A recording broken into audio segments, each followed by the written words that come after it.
I don't know why that popped into my brain when I was like getting ready, but like I was putting on my little kitten heel. Yeah, you look amazing. I was putting on my shit and I'm like, it's honestly for me. Yeah. And like I have a lot of guilt just in I just have, since I was little, like I don't know, things have been very easy for me. Yeah. Like I've always been, if I've tried something once, I could do it. Right. And I know that's not the same for everybody. And I don't know why it's that way for me. And so I had a really hard time accepting that. And I don't like for things to be easy. I like to work hard. Right. So I'm one of those people that if I couldn't do it first time, I'd do it 100 times until I could.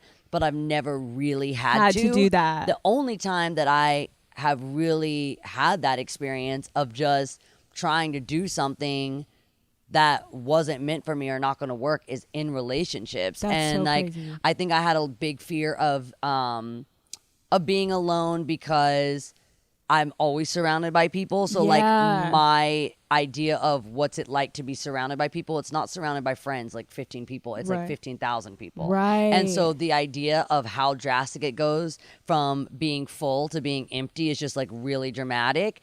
And so there was just like a lot of fear, a lot of guilt. But yes, that's I kind love of therapy. And we were literally talking before the podcast. We're like, so I was like, are you in therapy? I'm like, who asks you that? But I'm like, I love therapy. Do you like therapy? It's the fucking Miley's best. like, I fucking love it. It's the best. I think that's really beautiful though, that you have enough like self-reflection to be like, what am I not having success in? And it is relationships. And I can't help but be like, Miley, like you literally have been so famous since you were how young. And then like to find, it's almost like you're now getting to be like, okay, what do I want to do with my life? Because you went for so fucking long performing in front of so many people, pleasing so many people. And now it's like, wait, what makes you happy? That's actually a really interesting perspective because I never really thought about it that way. And I guess that is kind of, maybe I'm at the age where that would be like getting out of college, starting your first. I mean, most people will be starting their lives now. And I feel like I'm kind of in that like midlife success place and like, or even like beyond the finish line. And there's actually something kind of about, I've read about a lot of athletes that have, it's called winner's blues. Oh, and it's when you felt too much of like the dopamine and success and the rush that crash is just so hard. Trust me and athletes on this podcast we talk about all the time. It's kind of a joke, but like I like to hook up with athletes. Yes. And I always say their life is so hard because it kind of ends at like 30, 40, their career.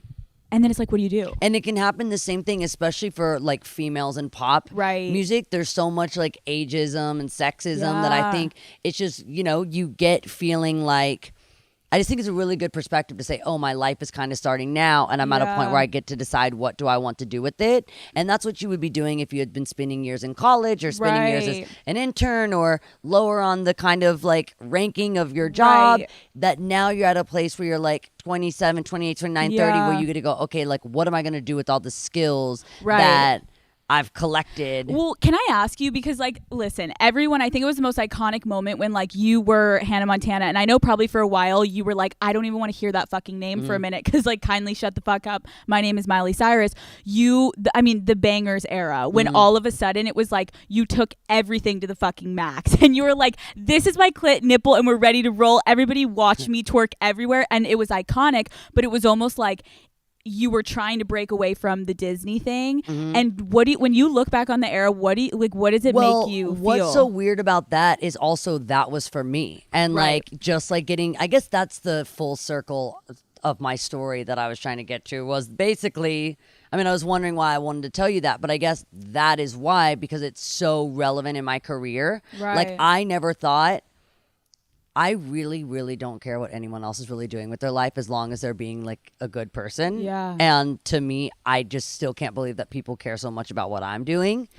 But in the times where I want them to, like when I'm rallying people to fight injustices or trying to normalize like my LGBTQ community that I'm proud to be a part of, when it comes to that, I'm happy that I have the attention that I do, and it's not something that you get to turn on and off. It doesn't come with a switch.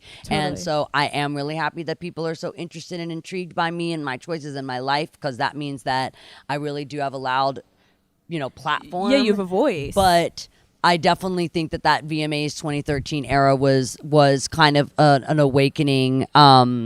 And I guess I'm just going through round 2 right now.